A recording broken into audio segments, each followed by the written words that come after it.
I'm not sure who all needs to hear this, but if you've ever lost a pet, meaning you've had a pet that crossed over that maybe you had to euthanize because they were too sick to keep going, then this message is for you.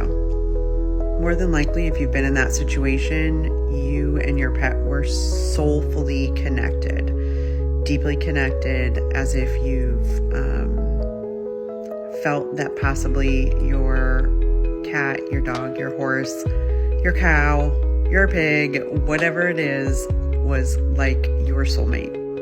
As I've said in other videos, we absolutely have soul connections, deep ones, that go back into past lives with our animals, with our pets.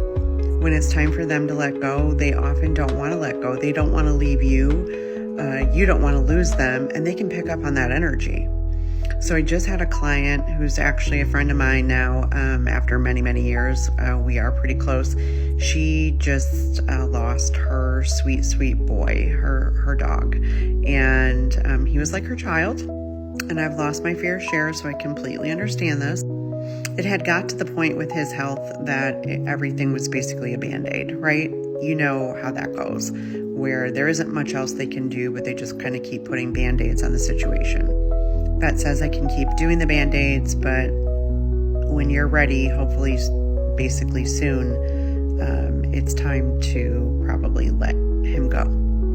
Because essentially he's suffering, being kept comfortable enough, but not really happy, not really doing well, and not really living, right? Just existing. So fast forward a little bit, something happens that morning after feeding him. He's not doing well, so she decides to call a service that will come to the house and help him cross over in a very peaceful, comfortable, calm fashion. She tells her pup that she's going to let him go and that, you know, he can hear that she's making this phone call, right? So they're going to come out the next day. Long story short, that night he crosses over. He never had to be, put down or euthanized, so to speak.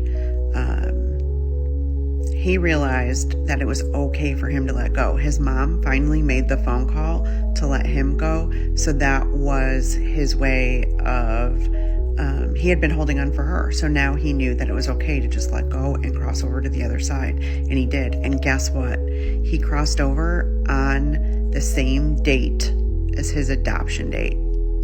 If that's not a validation of a soul connection or divine order, I don't know what is. Keep in mind, she had rescued him, and all she ever wanted to do was give him as many good years as possible, because the years before she had him, he had a pretty miserable life. So I think that was his soul's way of just letting her know, I love you, I recognize you, I honor this connection. And he let go. So beautiful story, beautiful love. Just know your pets really, really are more than just pets. They are your family. They're your soul family.